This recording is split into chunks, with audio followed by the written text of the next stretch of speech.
কিছু মানুষে এতরাজ করেন, বলকে বহুত মানুষে এতরাজ করেন যে মসজিদের ভিতরে আজান দেবা জায়েজ আছে না না। এই এতরাজের জবাব কিতাব আপনাইতে স্পষ্ট ভাষায়, আসান ভাষায় জানিয়ে রাখক, মসজিদের ভিতরে আজান দেবা জায়েজ আছে। মসজিদের ভিতরে আজান দেবা যে হারাম, ইলা কোনো বস্তু নয়। হ্যাঁ, মসজিদের বারে আজান দেবা বেশি বেলা।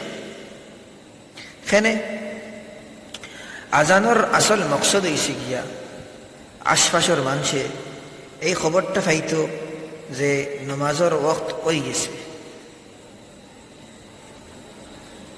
এখন হর মসজিদও লাউড স্পিকার ইস্তেমাল করা হয়। এখন যদি কেউ মসজিদের ভিতরে লাউড স্পিকার দিয়া যদি আজান দেয়, তে এই মকসদ যে আশপাশের মানুষে নমাজের ওয়াক্ত হয়ে গেছে জানতো, এই মকসদ হাসিল হইব না না? হক আছে না নাইতে? বিলকুল হইব।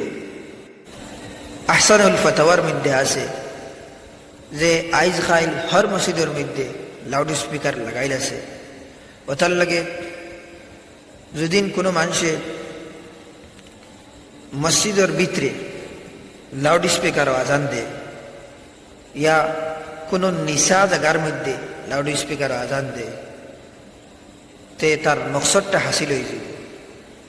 এখানে মকসদ আসলো আশপাশের মানুষে শুনতা যে নমাজের রক্ত হয়ে গেছে, এই লাউড স্পিকারে এই মকসদটা হাসিল হয়ে যার।